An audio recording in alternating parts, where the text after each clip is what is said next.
Hello everybody and welcome back to the Monguli Show. This week we've got the Absorbing Man coming into Marvel Strike Force, and he's actually pretty obtainable. Now only at 3 stars, but still, that's a lot better than the Agent Venom we just went through. This is actually a pretty decent event. Let's check it out.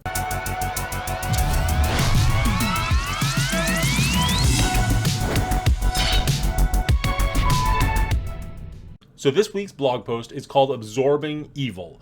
The first thing we're going to look at is a coordinated assault, and we're only going to spend about 10 seconds here because it's the exact same as every other coordinated assault. There are 21,000 points on the line. Do your best as an alliance. Save up your credits, work towards this. It's the exact same thing every time. We're not spending much time on this. Moving on. Rage of the Past. Smash your way to Horseman Prep on February 6th, that's Monday, at 1 p.m. with Rage of the Past. You're going to gain a whole bunch of stuff by doing blitzes because that's what this game is. Marvel Blitz Force. So earn blitz credits, 7 points per, which is pretty good. So the average is 15, so that's 105 points per blitz. That's not bad. Can be a lot more than that. It can be a little bit lower than that, but not much. So that's actually not too bad. This is a 3-day event. Starts on Monday. Now the one thing is, the Blitz credits you can earn are limited, so you cannot do this entire event simply through Blitz credits. Once you hit 67,600 points, you will cap out for Blitz credits. Now, the good news there is if you hit 67,000 points, you've already got everything in this event, like the smartphones and the beauty belt, so you're golden. Like, that's all you really need to do. You don't need a single Warlord orb in order to get that beauty belt to help you unlock Titania.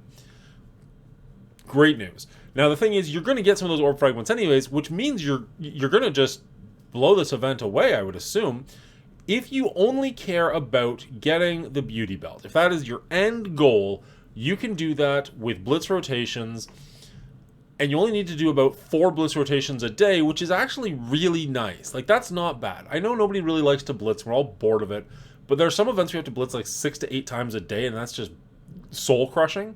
4 times a day isn't bad. And if you want to get into those Warlord orb fragments, which you will get by doing campaign, even better. Just complete your campaign and you can do this that much faster.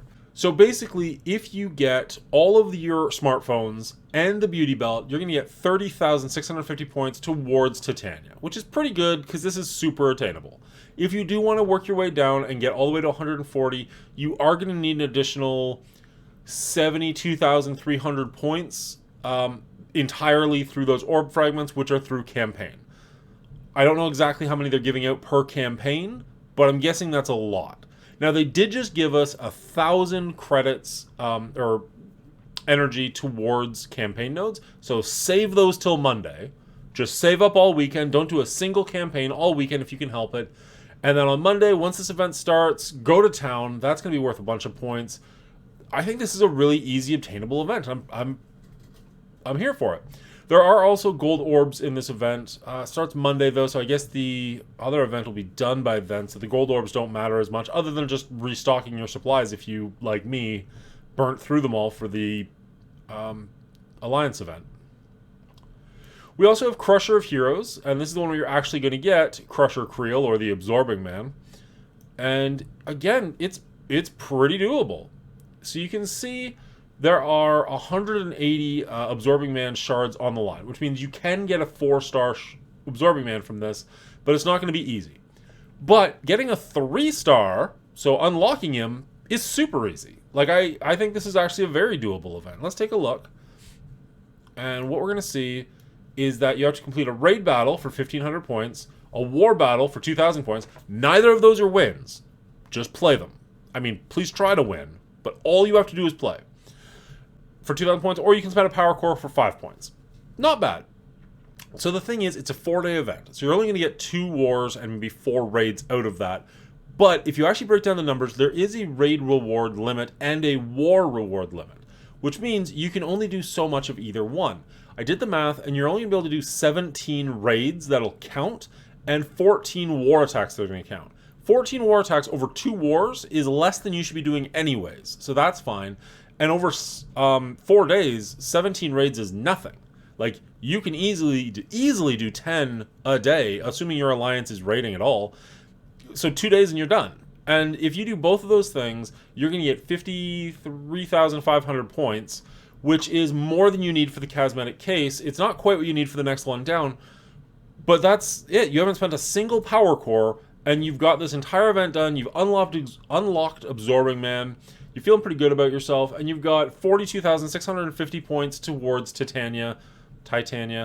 I prefer Titania. I don't know if that's her actual name, but it just sounds funnier to me. Which is great. This event starts on Thursday, lasts for 4 days. I don't see any good reason why this shouldn't be very attainable unless they change the numbers on us.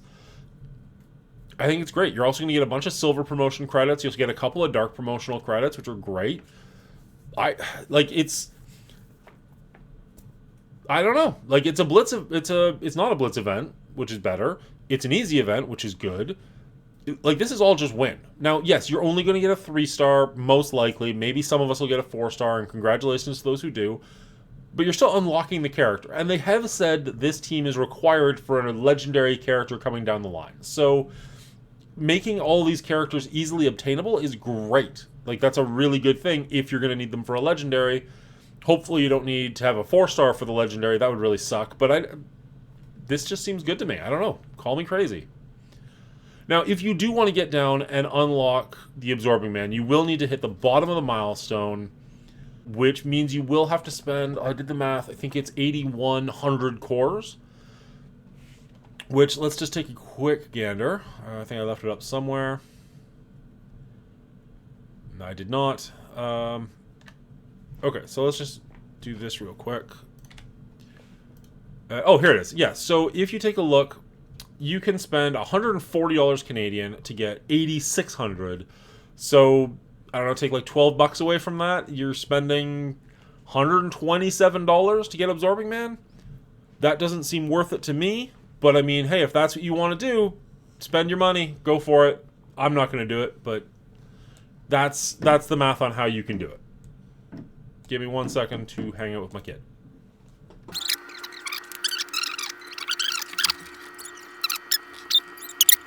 Sorry about that. So, yeah, you can spend 8,100 cores, which is about $127 Canadian. I just don't think it's worth it for Absorbing Man. Maybe I'm wrong, but no, I'm not wrong. It's not worth $127 to go from 3 stars to 4 stars. 7 stars from 0 to 7, I still wouldn't pay that, but I can understand it. But to go from 3 to 4, it's not worth it to me. Now, you would get 5,000 Elite 5 credits, some Armory 17 stuff. That's actually pretty good. Quite a few more dark promotions. Like, there's other rewards to it as well. But it's just $127 is unreasonable for something like that. Ferocious Flare is a War Dog Blitz. It's the exact same as every other Rumble Blitz we've done. I forget how many points it was. I think it was 21,000 points you can get for the smartphones. The ease of this event will depend on what level your people are at. You're going to get 5,000 points per 7-star, which for 3 of the 5 should be pretty easy because they're very farmable. The last 2 will be much more difficult. So it'll be either 1,000 or 500 points for the other 2, depending on where your team is at. Every blitz is 200 points. There's not a whole lot to say about these. We've done a bunch of them. You know where your team's at. It'll be up to you how easy or how hard that is. All right, we got a bunch of events coming up. The War Scourge event is coming back for Red Hulk. So get your Red Hulks for the first time, level them up depending on where they're at. If any of you already have 7 stars, you'll be on a different leaderboard, which is awesome. There's better rewards over there, but not, shards. So there's not a lot to say about this event. I'll say more about it when we actually get there. If anybody needs any help with how to unlock Red Hulk, I can definitely make a video on that. Just let me know down in the comments. But it's this isn't the first War Hulk, right? Like he's already been unlocked for most people or a lot of people. So if you have any questions, let me know. But other than that, pretty simple. That starts on Friday, February 10th. New hard campaign chapter. There's a bunch of stuff starting next Friday, by the way. I don't know if that's a miss-up. I don't know if that's a mix-up or something. But it just seems like there's a bunch of stuff starting next Friday. So we'll see. New hard campaign chapters. And I did want to take a look at these further. They're on February 7th, which is Wednesday, I want to say. Tuesday? Maybe that's Tuesday. With Chapter 5 for heroes and villains. So we're going to get both, it sounds like, at the same time. Don't miss out on rewards that include teal gear and character shards for Strange, Heartless, Echo, and Valkyrie. These are all characters that are not terribly farmable. Echo's a little bit more farmable right now, but these are all good characters. Like the other campaigns that we got a little while ago had like Wong and then a bunch of people you didn't really need. So all three of these characters are decent. I mean, Strange is definitely the all-star here, but that's really good. Let's take a quick look at that and just see if... Because I'm pretty sure I saw that they're already out. But let's take a look at what we can see.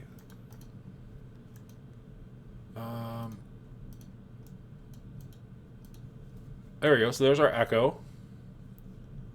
And gold shards, or gold fragments. So that's good. So every time you go for an Echo, you're going to get some gold fragments. Teal gear on all these. Not bad. Not bad.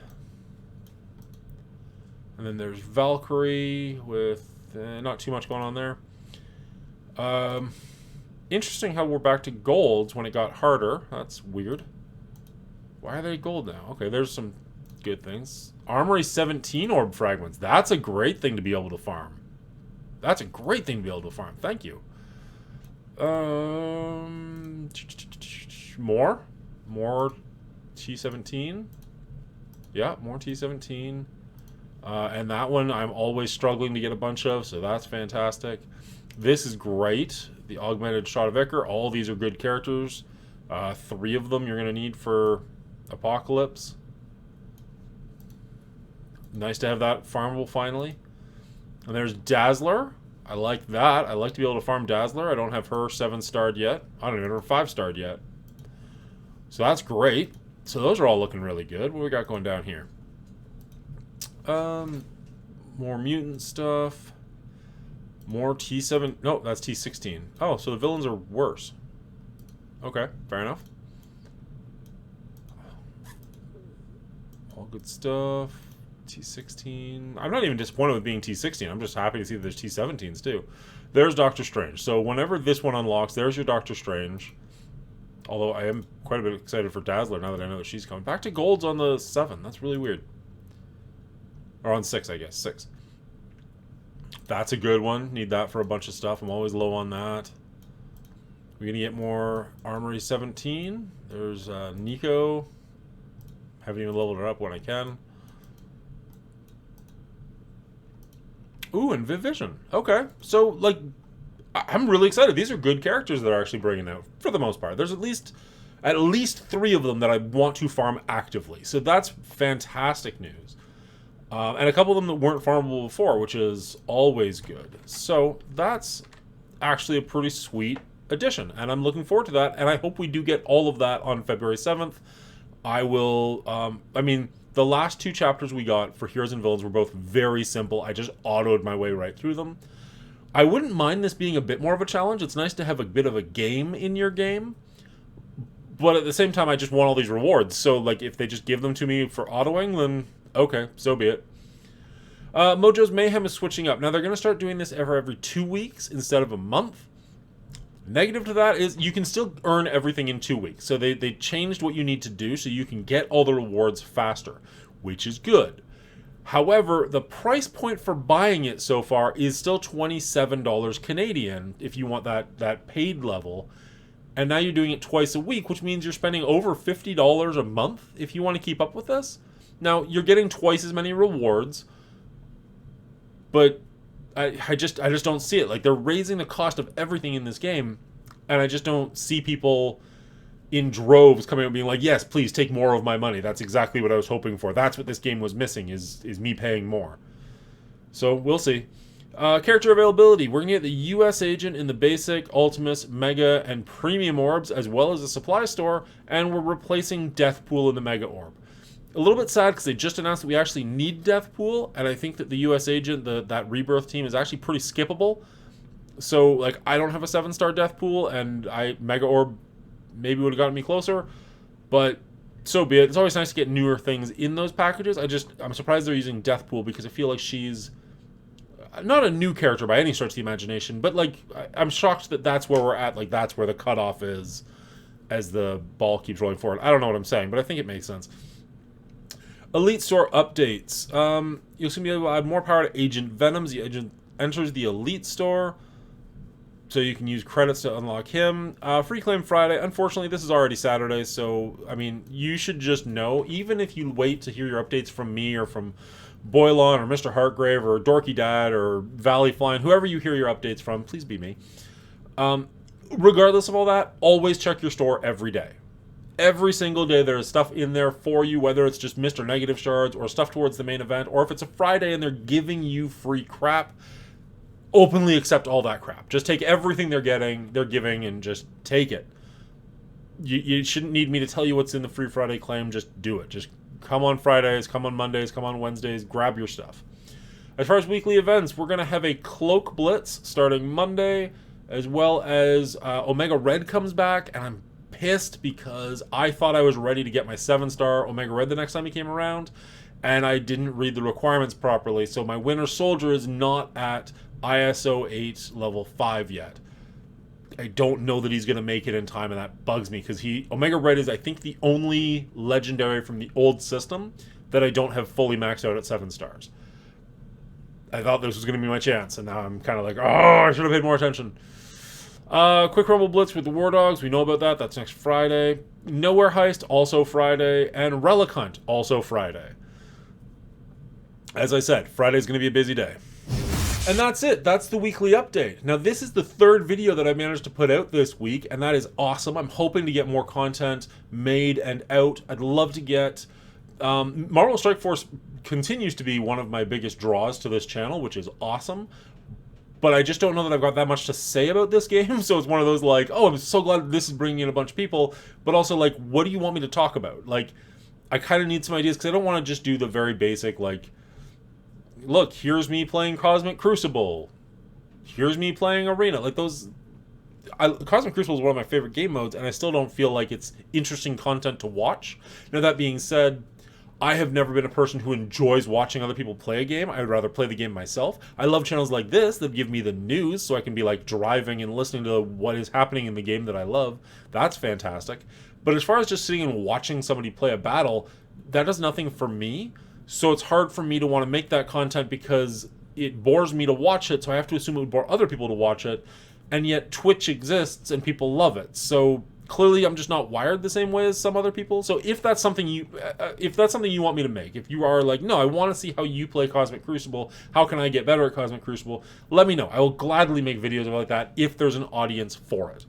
Other than that, I've been really enjoying making content with my buddy Adam, and I have another friend who I want to start making content with, talking about, like, nerdy movies. We talked about the DC slate. We talked about The Last of Us, the first 3 issues, how it diverges from the video game, how it stays the same. We want to make that a weekly, so that every week as an episode comes out. The episodes come out Sunday. We'll probably have to do it Monday just because of work schedules and stuff like that. But I think that's going to be a fun live show. That'll go on for the next couple of weeks while The Last of Us is still playing. And then maybe we'll switch it into whatever Marvel or Star Wars show, something nerdy, comes out, and we can keep talking about it, keep that going. But I'm really enjoying making more content. Like, having more to do every week has been a lot of fun for me. I really appreciate it. I love all of you that have been subscribing and coming along for the ride. And that's it. I just love you guys.